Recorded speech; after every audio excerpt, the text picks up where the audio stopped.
All right, so we got the moving light. So obviously it's just kind of stationary right now. So we're gonna turn it on. It's gonna find it first.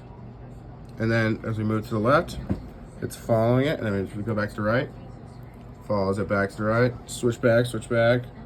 And then time's obviously off. So walking through the actual code. So this is just initializing everything. So we have degrees per step. We're just adding in a resistor, but the rest is pretty much, not all of these are being used. These are just as I work through the code. Sometimes I added one to me I didn't end up getting rid of. Obviously stepper, it's just a setup, so just making sure everything's actually in the system pretty much. This is just mostly button. So obviously once it's pressed, and as long as it's not currently tracking the light.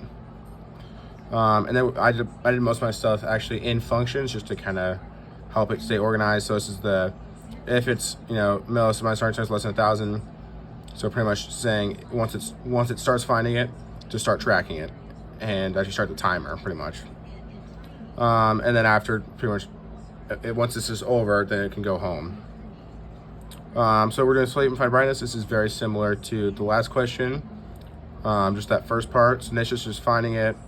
So pretty much just counting up the steps, doing the steps per revolution, so actually moving it, reading what it is, and then kind of making sure it knows what the most is, so the average is more than both of the light values, the average is more than the max light value, which is here is pretty much just 0. Still working through the track light, so that's the important part. So both obviously reading them, and it's pretty much just based on which resistor is looking at it. So if it's on the left side more, then it's going to know to move towards that left one.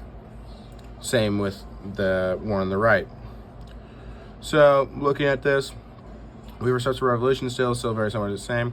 This is just saying, so if the one on the right, I believe it is here, is greater than the left, so it's pulling in more light, which means the light's on that side, it's going to move to that side by saying it's going to be moving in the positive direction here.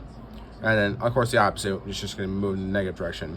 And then this is obviously the same as kind of what was said before in the previous question. So, yeah.